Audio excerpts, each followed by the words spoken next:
Hashtag Indonesia Gelap bukanlah simbol kritik atau perlawanan, melainkan simbol tahayul kolektif masyarakat yang cemas. Negara tersusun atas penduduk, wilayah, dan pemerintahan yang berdaulat. Sedangkan nasionalisme Indonesia tidak dibentuk secara antropologis, melainkan politis. Begitu pula dengan supremasi hukum dan ideologi, merupakan bagian dari personal construct yang tervalidasi oleh kecenderungan narsistik pemegang kekuasaan. Semua itu merupakan salah satu pencapaian besar umat manusia dalam membuat dunia subjektifnya atau dunia yang tidak pernah benar-benar ada, melainkan hanya hidup sebagai konstruk mental yang dogmatis.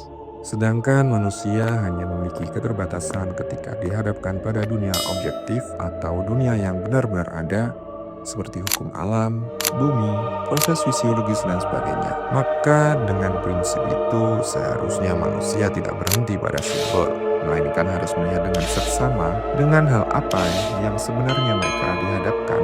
Apakah mereka dihadapkan dengan dunia objektif seperti regulasi biologis, hukum alam, tata surya, dan sebagainya, atau dengan dunia subjektif seperti negara, sistem uang, pemerintahan, dan sebagainya.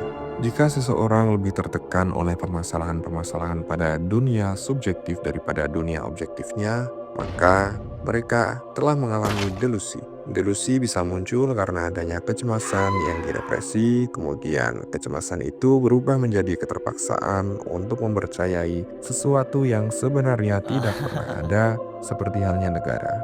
Hashtag Indonesia Gelap yang saat ini menjadi sorotan tidak lebih adalah salah satu bentuk tahayul kolektif yang dialami oleh penduduk Indonesia. Hashtag itu bukanlah kritik ataupun perlawanan, melainkan hanya tahayul semata yang dikencarkan.